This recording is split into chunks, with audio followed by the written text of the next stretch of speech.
But first, I want to talk about what active listening entails. I'm going to give you the steps of what you are doing when you are actively listening. Hey, what's poppin', y'all? Have you ever been in a conversation where it seems like the person you were communicating with or the person that responded to you seemed like they just listened to respond only? They weren't really listening to understand you? Well, that is because that person is probably not practicing active listening. They probably have an agenda already going on in their head. And I'm going to talk a little bit more about that at the end. But first, I want to talk about what active listening entails. So I'm going to give you the steps, the tips of what you are doing when you are actively listening. The first tip is be present.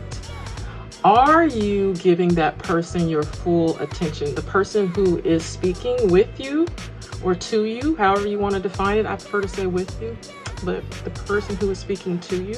Are you paying full attention? Are you fully present? Are you not distracted? Are you not doing something else? So the first tip is make sure that you are being fully present. The second is when you are actively listening, you are showing an interest in what that person has to say. So are you showing an interest? How do we indicate that we are interested in what that person has to say? And how do you know if who's talking or if you're doing the talking? How do you know that that other person is interested in what you have to say? Well, they're maintaining eye contact, they're nodding, they're using facial expressions to convey empathy and attentiveness. And I'm gonna be honest, empathy is a key word in active listening overall. Empathy. Here's another one.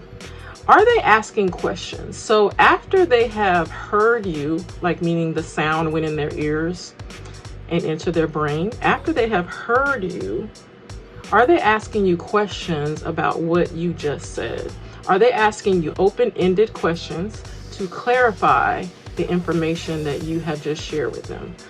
When they show an interest, are they encouraging you to share more details and responses so that they can better understand you? Asking questions in response to what someone has just said is a part of active listening. Also, paraphrasing.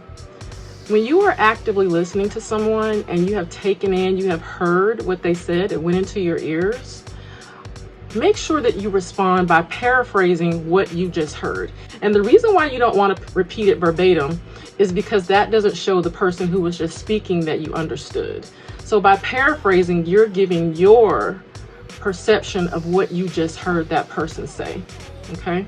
So make sure you paraphrase and don't say what they said verbatim. Make sure you use the same tone. Make sure that if you feel like you understood the meaning to describe what you believe they meant, make sure that when you're paraphrasing, you're doing those things. The next tip is to avoid interrupting. Now, yeah, a lot of people have a problem with this one. I'll raise my hand. I know I do sometimes. Avoid interrupting. Now, let's just say you're in a relationship and you talk about healthy communication, what that's going to look like. So hopefully it looks like an agreement that you will allow each person to speak without interrupting, and you will respond when that person is done speaking. You will give your response. So it's a back and forth communication. It's a back and forth communication without interruption. There are little things you can do to help with this. And when I work with clients, I might give them some little tips to help them work through not interrupting, because it can be very hard, especially if the person who's speaking tends to be what we call long-winded. But we still want to listen without interrupting. So there's a way to do that without allowing a person to go on talking for hours if that tends to be the way that they communicate. Right now, we're talking about just think about not interrupting. That is a part of active listening. You also want to defer judgment. And this is what I was talking about at the beginning about not already coming into the conversation with an agenda, but also not drawing conclusions about what the person just said before you have done everything else that I just talked about. Paraphrasing to make sure you understood what they meant. Don't defer judgment on what they meant because you may not have really understood what they were saying. Don't defer judgment about what they meant. Make sure that you ask the questions so that you can get clarification to be able to come up with a conclusion about what they meant. And the last tip I want to give you is use nonverbal cues. Now, I talked a little bit about this, such as eye contact and head nodding.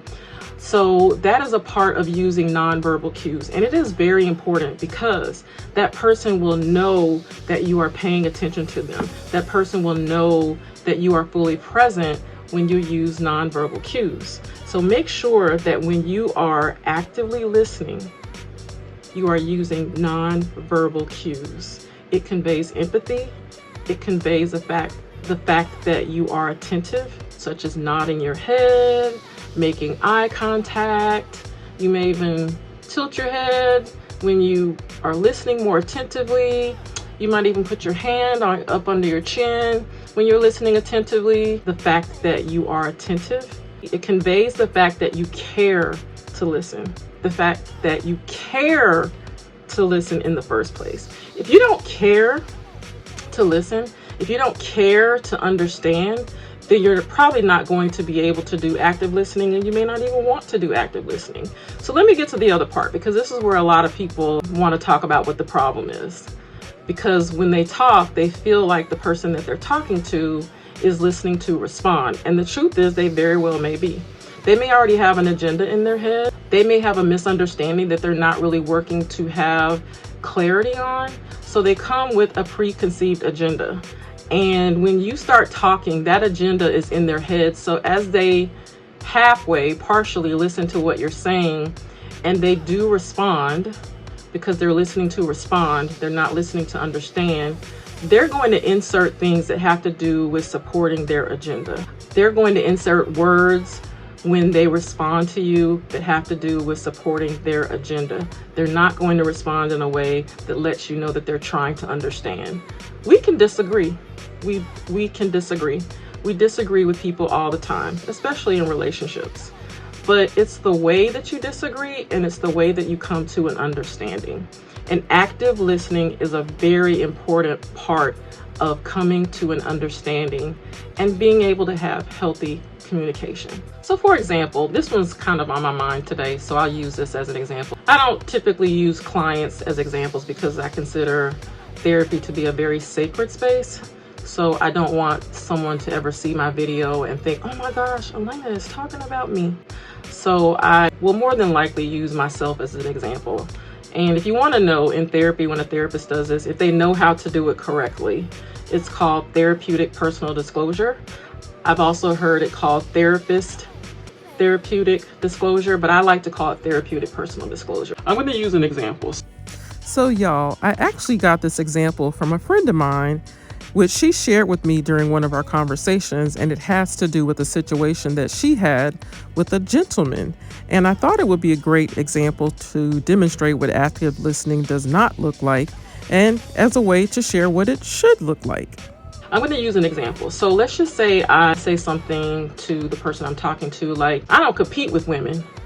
Now, that person may assume that that means that you have an ego, like, I don't have to compete. That person may assume, because I'm thinking, like, if I just heard that out of the blue and I wasn't trying to actively listen, maybe those are some of the assumptions I would come to. This person has an ego. This person thinks they're all that in a bag of chips. This person thinks they're better than everyone else. So if I was just listening to respond, maybe those are some of the things that I would have in my head, because I already have an agenda about what that might mean when someone says something such as that. But what if I did some active listening instead, and when that person said, I don't compete with women because I don't have to, and I asked them, well, what do you mean by that? I would be like, oh, okay, well, they want to know what I mean by that. Great. So what I mean by that is, if you want them, then go over there with them. I'm cool with that. You should go over there with them. I don't compete with women. If I was with someone who wondered about me and how I relate to how other women respond, or how other women act, or how other women may come at me, or how other women may come at others, how other women may be competing for just competing. Again, it's because I want you to know that it's okay for you to go and have who you really want. So there's no need for me to compete for that.